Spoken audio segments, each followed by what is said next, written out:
Just a little update on the rain situation. We did have some yesterday. We had a fair bit. It rained, that nice, sort of steady, gentle rain most of the day. And there is more in the forecast tonight. We were supposed to get some today, but none came. 60% chance tonight. But as you can see, this is off my back deck, and everything is very, very dry. Trees are dying. There's no, they already cling for their life to grow at all in this rock, and then to not receive rain for a month is very hard on the greenery up here. But for those who have sent messages about the fires that are north of us, thank you. I really appreciate your concern. They are slightly north of us in Killarney. We are near Parry Sound, which is south of that. There is a large fire there in the Parry Sound area up near Killarney, where about 5,000 hectares of forest is on fire, caused by humans. So, as you can see, my poor little spreaders are dying. And I'm just going to pan down. I have some wild raspberry that grows here just off the back deck that's been here since we built the cottage, and this stuff looks pretty good. I even can see a raspberry down in there.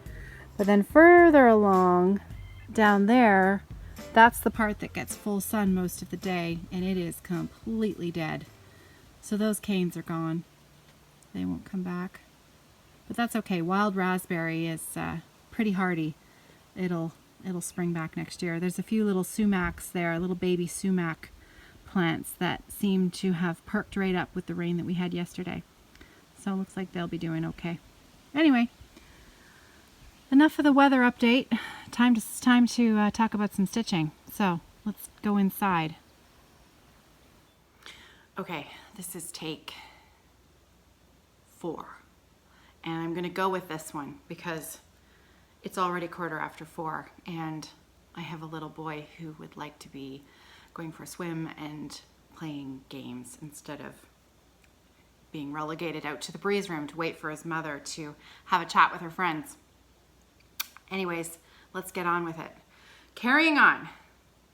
It is Monday, July 23rd, brand new week. Happy shiny Monday. It's almost over since it's 4:15, but we're gonna roll with it.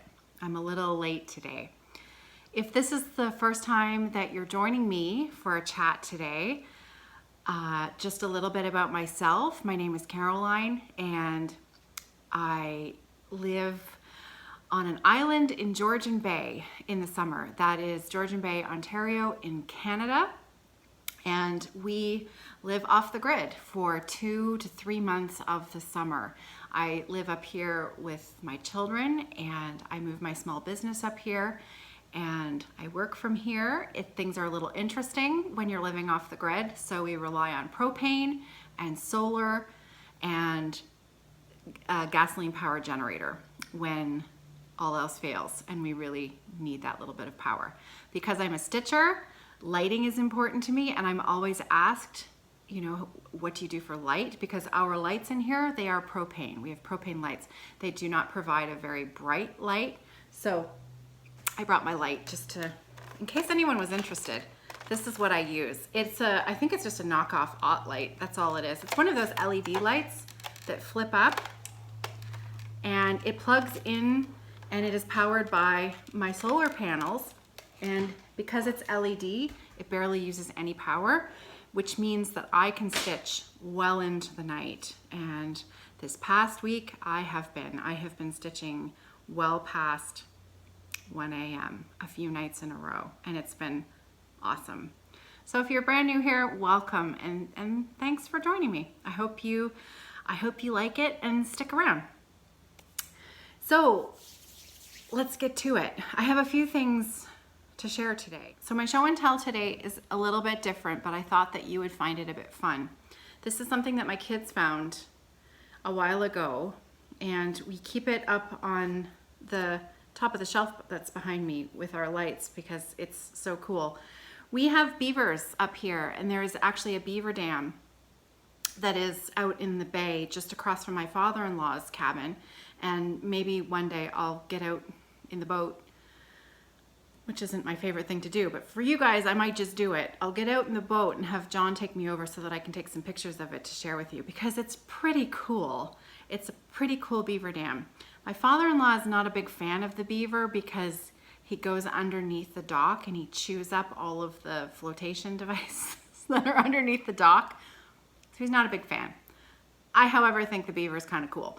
So my kids found this stick that was chewed by the beaver, and because it was, you know, in such a good shape where you could actually see the tooth marks, and you can see he went to town on both ends there, trying to cut through the middle, and I think, yeah, the other end as well. So he was sharpening his teeth pretty well. Isn't that cool? So I'm a fan of the beaver. They're not that pretty. They're actually kind of, they're not that cute, I should say, but they are a pretty cool creature. So I thought you might enjoy seeing my beaver stick. Anyways, there you go. That's a little out there for Flosstube show and tell, but maybe you enjoyed it. I don't know. But let's get to stitching now. I have some whips that I've been working on this week. I was fully planning on, you know, best laid plans and all that. Ginger Gerald Designs Windmill. I was really hoping to have an FFO this week to share with you. The fabric covered box that I talked about last week. But alas and alack, I did not finish my windmill. I came close. So here's where I'm at. And as you can see, I'm almost done the base. Like another hour of stitching and this will be done. But I'm no longer convinced that I'm going to finish it into a box. You know, as you're sitting there stitching, you start to change your mind and think about different things. And I don't know, I'm really quite attached to this little windmill. It reminds me of a really fun trip that I took to visit Gerald and Letitia when I met both of my friends, for my online friends, when I met them for real in real life. And it reminds me of that really fun weekend that we had together. And so I thought I would like to turn it into something that I would keep with me a little bit more often. The fabric box would probably stay here in my sewing room, which is great, but I really wanted to turn it into something that I would use more readily, if that makes sense. So I have plans to actually turn this into a bookmark. That's what I'm going to do with it. And I got the idea from somebody, a lady who left me a comment about some seashell fabric that I had, that she was wondering if I could turn that into a bookmark. And it just got me thinking about, well, I've never actually made a bookmark before, and wouldn't this make a cool bookmark? So I have some light interfacing that I think I'll put on the back, and then I'm going to choose a fabric and cover that, maybe cover some cardstock in some fabric just to give it a bit of rigidity, and then put that on top of the cardstock, and then fray the edges of the linen on the cardstock, sorry, on the linen itself. So plans evolve and change, right? So I think that's what I'm going to do with it. I think it makes me happy anyway, so we'll go with it. Okay, the next thing, and really the only other thing that I worked on stitching wise this week, because I was completely hooked, completely 100% hooked, and this was the Amtrak design. So this is by Sampler Cove.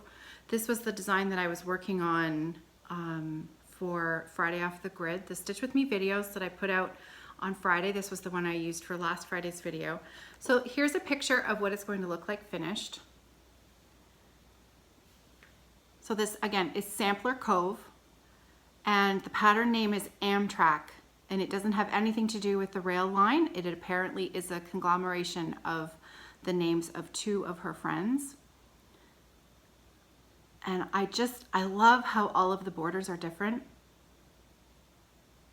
yet the colors just draw everything together.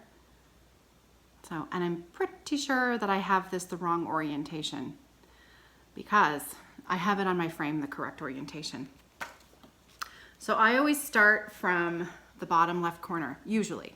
Not always, but 95% of the time I start in the bottom left corner.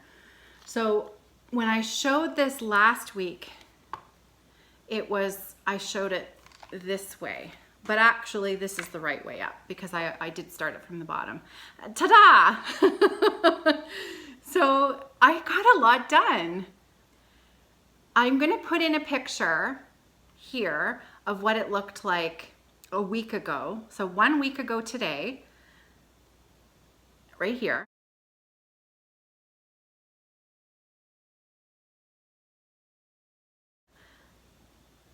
And now here's where it's at now. So as you can see, I completely finished the center square because before I only had these 3 motifs here. So I completed the center square and I did the entire border around the outside and then the secondary small gray border that's around the outside. So I'm gonna bring that nice and close to the screen and I'm gonna make sure that you can see that. I'm pretty sure you can see it. Can you see it? It's really hard to show these things and not be able to see the screen at the same time. If I've done a terrible job of showing this on the screen, I'll retake a little bit of video and put it in here. But I think that's okay.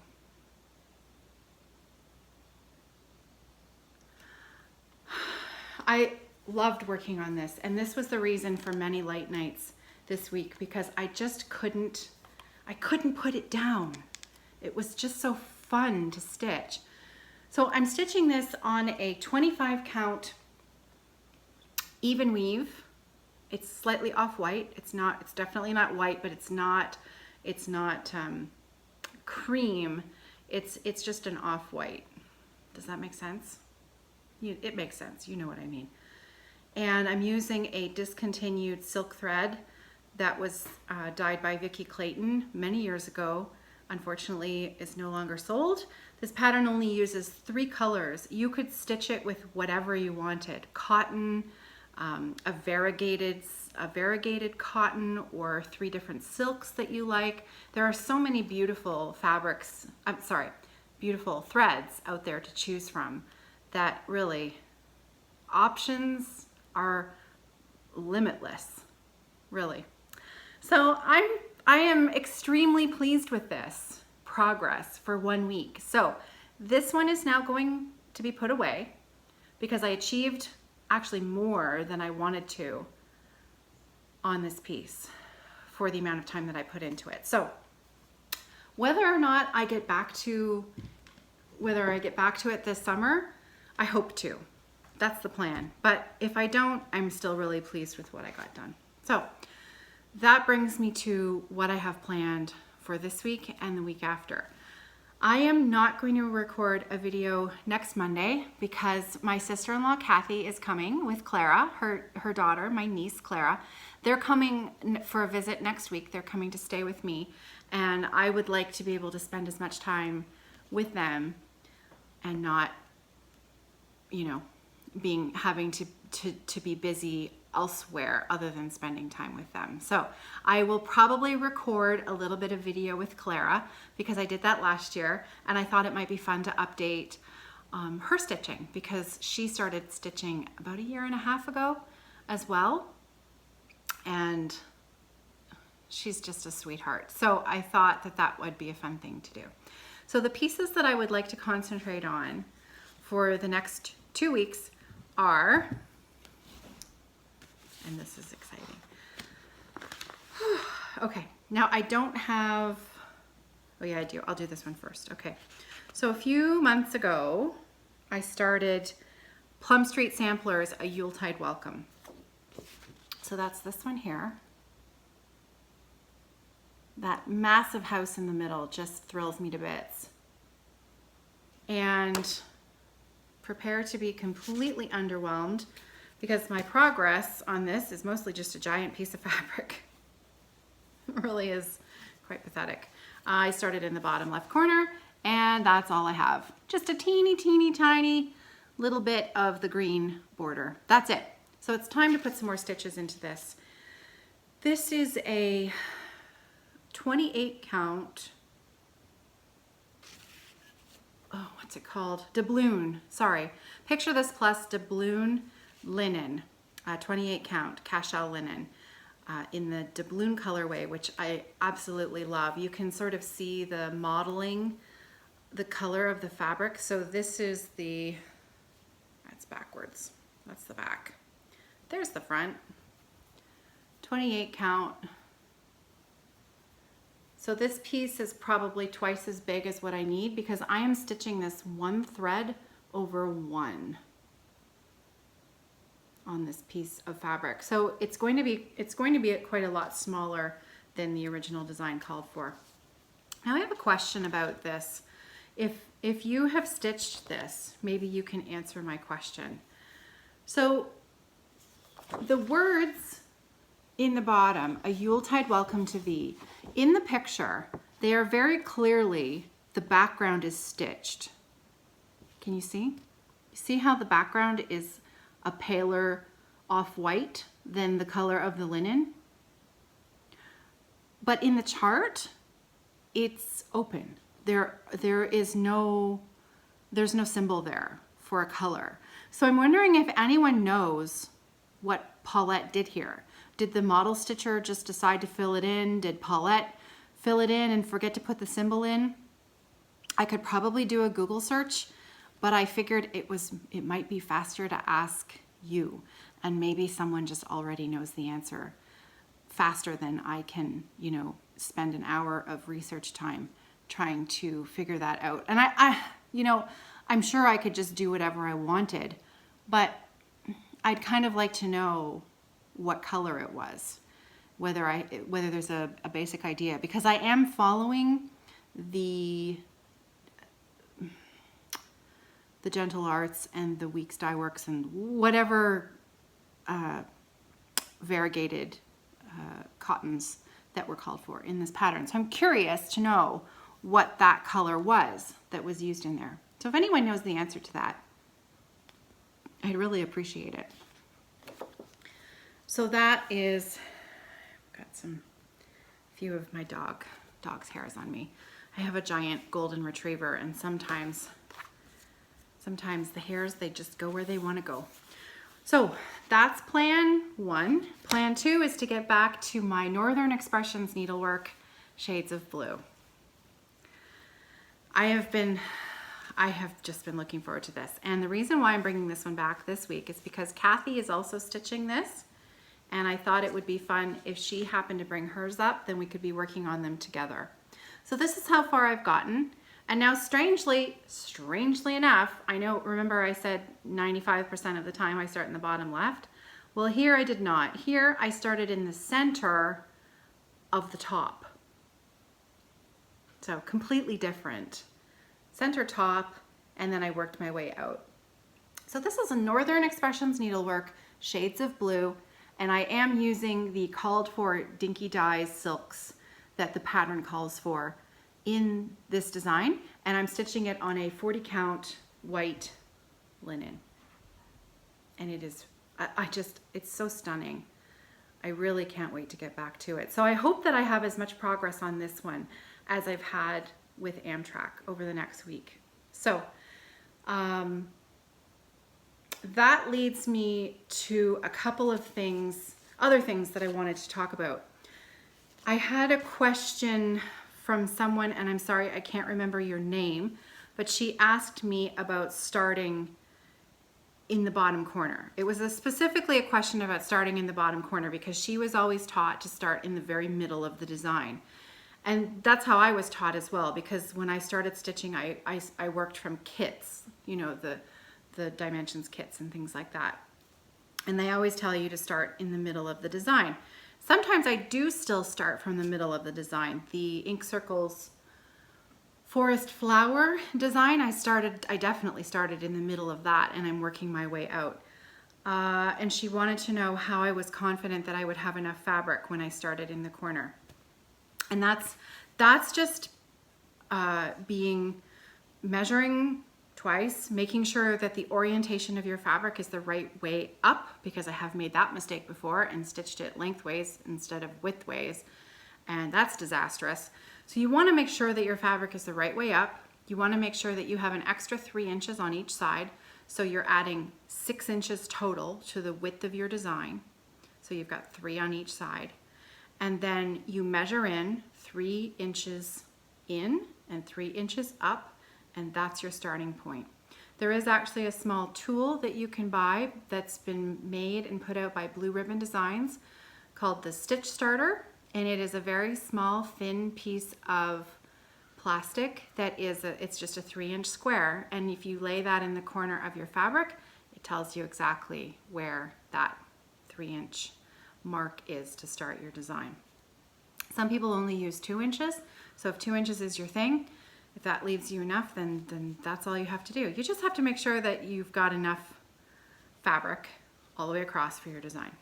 So, and I spoke a little bit on Friday, the Friday Stitch with Me, about the cross stitch calculator, which is a really handy tool to have. And I know Lynn, you asked me a question about knowing how much fabric you needed if you were going to be choosing a different fabric than the pattern called for.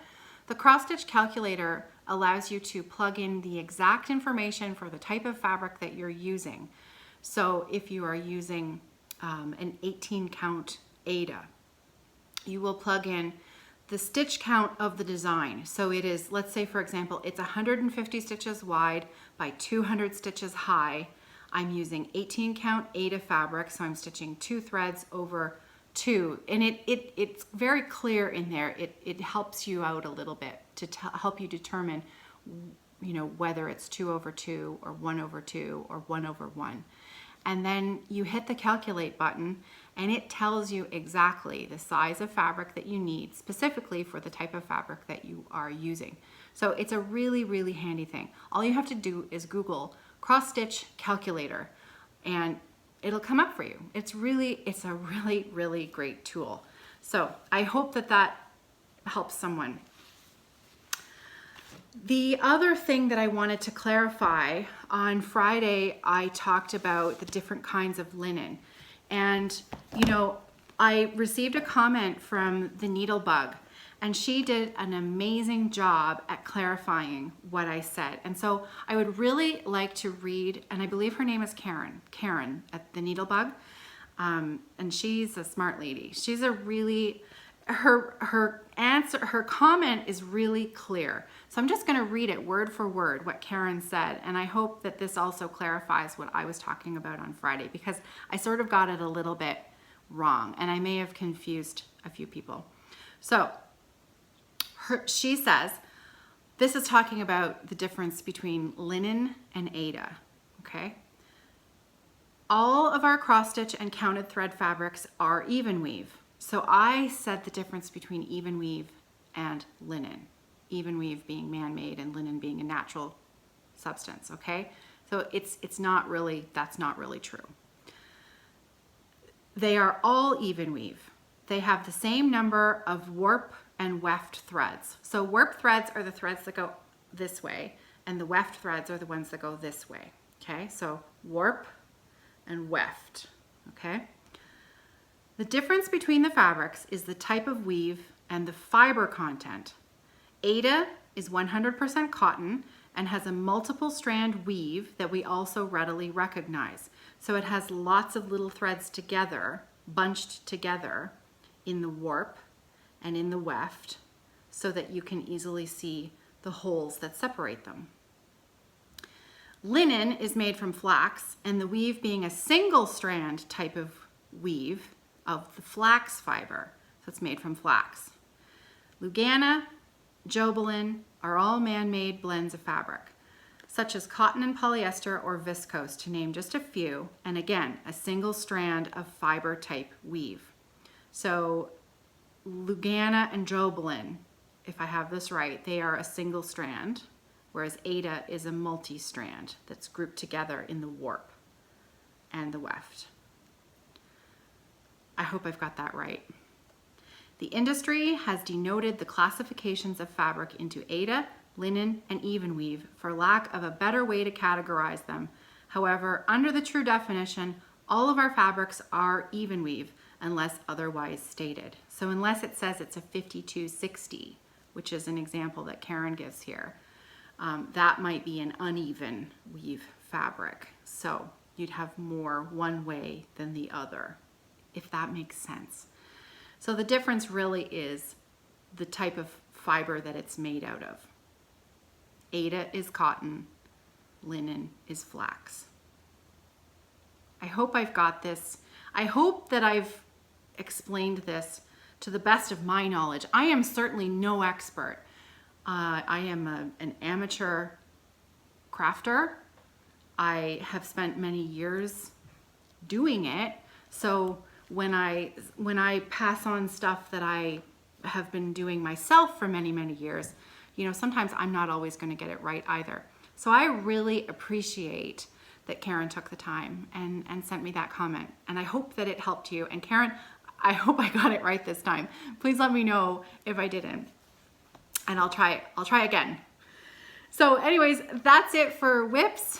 That's it for what I have planned to work on over the next week. The rest of my birthday stash has not arrived yet. I'm hoping that it's waiting for me in the mailbox and maybe it will arrive next week. We'll see. But I did get a little happy mail from a certain stitcher that we all know. Ginger Gerald sent me a little birthday treat, and I thought I would just share it with you because it was really fun. He sent me a birthday card that I think is pretty awesome. Bob Ross. Have you seen the Bob Ross cross stitch? There's one, and it's talking about the happy little trees or happy little accidents. I have to stitch that. And someone on the Facebook group, the Friday Off the Grid Facebook group, has stitched it, and it's adorable. And I really need to stitch it. So he sent me this perfect card. And because he's Gerald and he's super organized and he knows that I am not super organized, he sent me some bobbins because he knew I needed them. And he's trying to organize me from New Jersey. So he sent them all the way to Canada so that I could bobbinate my thread. So these are going to be used to bobbinate my threads for Hoity Toity, which are DMC. And not only did he send me the bobbins, he sent me the labels so that I would remember what numbers they are. So that was, if that wasn't fun enough, he sent me some beautiful silks. We both are really into these earth fiber silks. These are, yeah, Planet Earth fiber. It's a beautiful, beautiful silk. So 3 colors, my favorite. He knows my favorite colors. And those he picked up from the Nimble Needle, which is his local needlework shop. This is where we went when I went to visit him. So just a little shout out to the Nimble Needle. If you're in the area, she's the owner of the store is really, really nice and very knowledgeable. It was a really nice little shop. And because he knew I was missing Flosstube and I was feeling a little bit left out, he sent me a USB that is loaded up with all of his Flosstube episodes since I left London, so that I can catch up on at least one of my Flosstubers that I like to watch. So when I get home in September, I have a lot of other Flosstube to catch up on, but at least I'll be fairly caught up on Ginger Gerald. So Gerald, thank you again. It was really a really nice treat, nice surprise. Okay, so I have a very quick shop update today, and then that's it. I'm gonna get going. Nicholas he's still occupied but who knows how long that's gonna last, so I'm gonna be quick.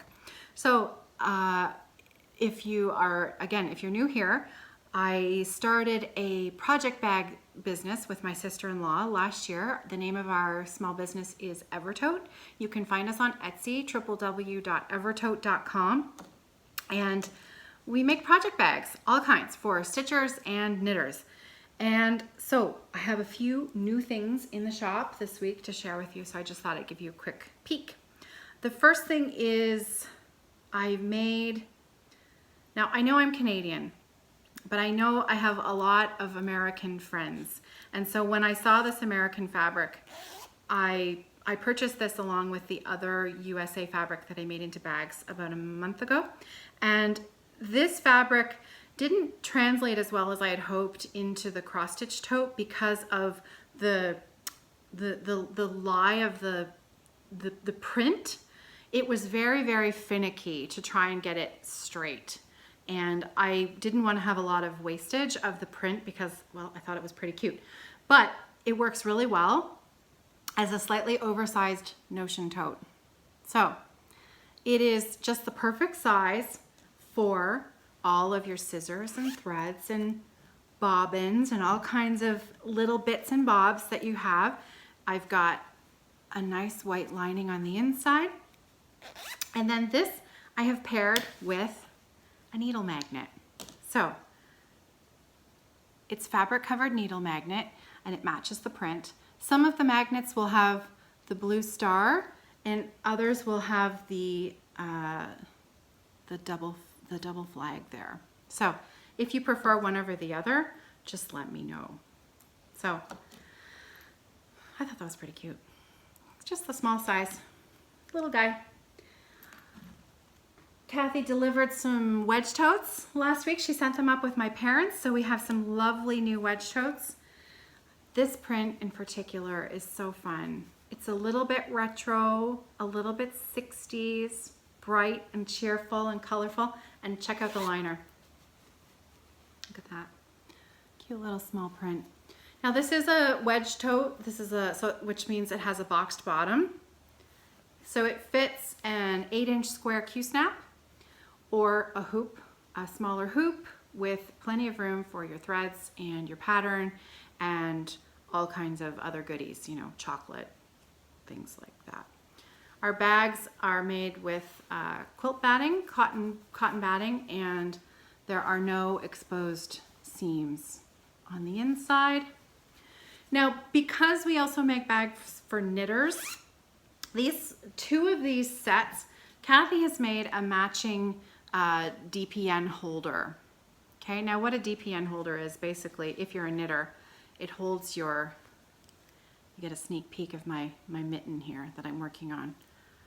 So those are DPNs, double pointed needles, and they fit inside the needle cozy. So you tuck them in like that, snap it closed, and it keeps your project, it keeps the points of the needles from going through the bag, basically, and it keeps your project safe on those double pointed needles. So that's what that is for.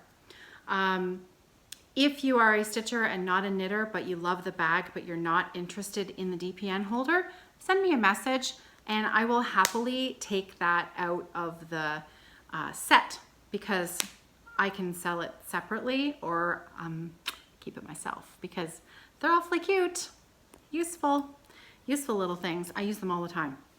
So that's the first set. That's the first wedge tote set. The next one also has the Dpn holder with it. So this reminds me of the spirographs that you used to play with as a kid. You know, the ones that you could draw all over the place. It's really pretty. So that's the print with this coral twill. And then the lining on this one, beautiful blue with a little gold fleck in there all over the inside. Really pretty. And Dpn Cozy comes with that one. And then one last wedge tote style. And this one I have listed separately in the shop because They're different enough that I thought you should be able to choose exactly which bag you want. So the bag that you choose is exactly the bag that you will get. Sometimes we'll make 10 of a bag and I'll say fabric placement may vary. So, you know, if you purchase this particular type of bag, this might not be the exact bag you get because, well, they all look similar enough that I don't need to take 10 different pictures. However, this bag, these are different enough and kind of fun enough that I thought you would want to choose exactly which one you want. So these are Fabric Addict, Quilter, Sewer, Stitcher, Quilt or Bust, Sew With It, Holy Scrap, Scrap Crazy. So license plates, just fun license plates. And then the strap matches the liner, that green print on the inside. So those are the new Wedge Totes that are up in the shop. And then I have a couple of, late last week, I made some large sized flat cross stitch totes. So these fit an 11-inch square Q-snap. So this beautiful rose print. The name of this fabric was actually called Happy Roses.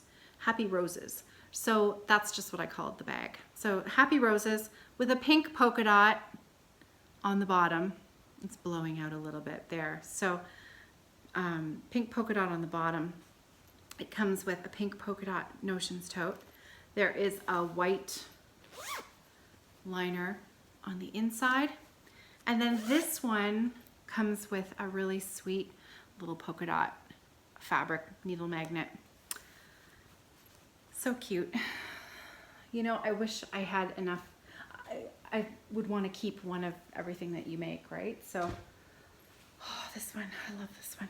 Okay, so this next one, I love roses, I love birds, anything like that. So generally chances are if it's got a rose or a bird on it, it's a bag that I made, most likely. Cabbage Roses in this blue. And the bottom is kind of blowing out there. This is more tan in reality. Let me see if I can get it to show up a little bit better. That's the color there, a little bit better. So it more matches the taupe in the leaf of the flower there. It's Cabbage Roses. These have a coral zip. They have an off-white liner because the cream of the leaf in the cabbage rose, I didn't want to put this with a white liner. So it's got an off-white, and there is a floral print on the cream off-white liner on the inside. Do you know how hard it is to find off-white liner? I tell you, it's hard because everything is white. Everything is like really crisp white now. It's very popular, very, very on point, very trendy. But when you have a fabric that really doesn't go with white, it's really difficult to find a nice cream lining. Anyways, I digress. So that's not the right notions tote. This is the right one. So this little guy comes with, and this one has a cream colored zip on top and the same off-white floral cream lining on the inside. There is no fabric needle magnet with this one. Unless you want one, let me know. So that's it. That's it for me. I gave you a sneak peek of my mitten, which obviously is not ready to go for a knitting lesson tomorrow. So that may happen next week. As you can also see, this mitten is going to be a little too small for me. My friend Louise from the Fiber Friends podcast, who is always after me about doing a gauge swatch, she sometimes has a point. I'm not a fan of gauge swatch. I always figure that it will fit someone. And I stand by that because this may be too small for me, but I have a very cute little small niece who's coming to visit. So I think that these mittens will fit Clara quite perfectly. So it's a happy accident. Anyways, I have to finish the top of this mitt still, and I'm not ready to do the thumb yet, so I'm sorry, but there won't be a knitting update tomorrow. Hopefully you can wait another week. Either that or you'll just move on ahead without me, and I'll be left in the dust. Okay, that's it for me. Happy Monday, happy stitching. I hope you have a wonderful week, and I will see you on Friday for Friday Off the Grid. Have a great week.